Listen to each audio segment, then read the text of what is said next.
Cyber ক্রাইমে প্রতারিত নাগরিকদের টাকা ফেরত দিল বিধাননগর পুলিশ। বিধাননগর কমিশনারের পক্ষ থেকে ডিসি কুলদীপ সানোয়ারি সাংবাদিক বৈঠক করলেন। বিধাননগর সাইবার ক্রাইম বিভাগের পক্ষ থেকে 2,50,000 টাকা তুলে দেওয়া হলো নাগরিকদের হাতে। এই সমস্ত টাকা সাইবার ক্রাইম পুলিশের পক্ষ থেকে উদ্ধার করা হয়েছে।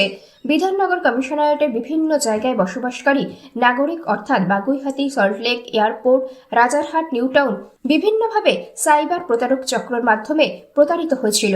আজ তাদের হাতে টাকা তুলে দিল বিধাননগর পুলিশ। ইনভেস্ট না, আমার অ্যাকচুয়ালি ওই চেকের অ্যামাউন্ট ইস্যু করার ব্যাপারটা আমি একটু বাড়াতে চাইছিলাম। ব্যাংকের চেক ইস্যু করা আমি একটা অ্যামাউন্ট বাড়াতে চাইছিলাম, লিমিট থাকে তো একটা, ওই লিমিটটাকে বাড়াতে চাইছিলাম। তো গুগল অ্যাপে গিয়ে আমি একটা নাম্বার পেয়েছিলাম।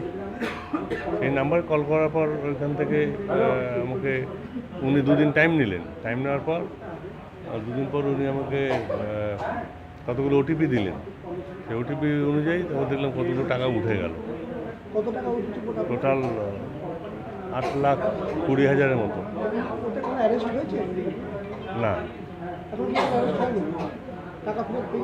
কিছুটা পেয়েছি, 40-45% মতো পেয়েছি, 40-45%।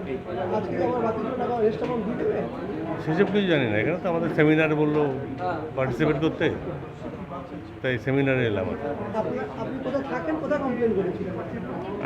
আমি বিধাননগর সাইবার ক্রাইমেই কমপ্লেন করেছি। আমার চাকরির স্থল হচ্ছে সেক্টর 5-এ, সেই সূত্রে এখানে এসেছি।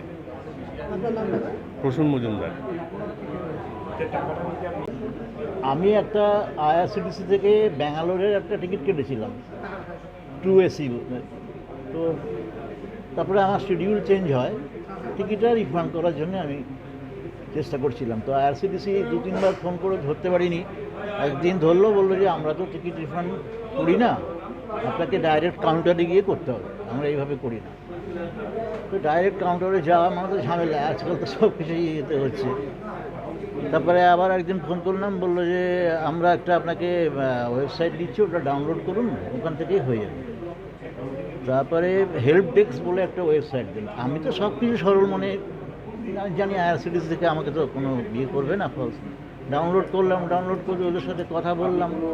ওরা বলছে হ্যাঁ হ্যাঁ এখান থেকে রিটার্ন আপনার হয়ে যাবে এক্ষুনি, আপনি ইয়ে করুন, ব্যাংকে অ্যাকাউন্ট নাম্বার দিন, টাকা যাবে তো অ্যাকাউন্ট নাম্বার দিন, আর আপনার নাম ধাম অ্যাড্রেস এগুলো সব দিয়ে দিন, কোন ব্যাংক কোথাকার ব্রাঞ্চ দিলাম। দিয়ে বলে যে আপনার পাসবইয়ে এখন কত আছে। আমি বললাম সেটা তো আমি বলতে পারবো না কত আছে।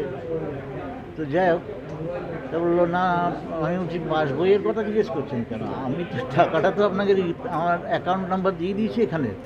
বললো ও আচ্ছা, তাহলে শুনুন এটা তো আপনার এখানে এক্ষুনি হয়ে যাবে, আপনি চিন্তা করবেন না।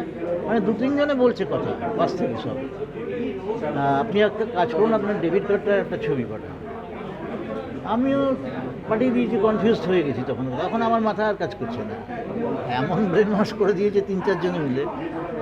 তো ডেবিট কার্ডটা যে পাঠিয়েছি ওরা স্ক্রিন শেয়ার করে নিয়েছে। 3.5 লাখ স্ক্রিন শেয়ার যেই করেছে, তারপর আর কোনো কথা নেই ওই তরফ থেকে। তারপর দেখি আমার অ্যাকাউন্ট থেকে ঝপঝপ করে টাকা বেরোচ্ছে, 20,000, 30,000, 50,000।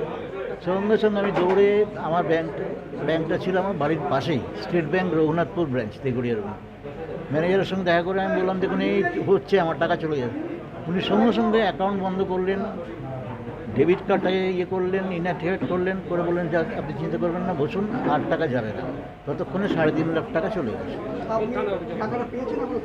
ফেরত পেয়েছি। প্রথমেই ম্যানেজার আমাকে বললেন যে আমি কিছুটা ফেরত দিতে পারবো, কতটা পারবো আমি বলতে পারছি না, তবে 3-4-5 দিনের মধ্যে আমি কিছুটা পারবো। তারপরে আবার গেছিলাম, 1,80,000 টাকা উনি আমাকে অ্যাকাউন্টে রিটার্ন করেন।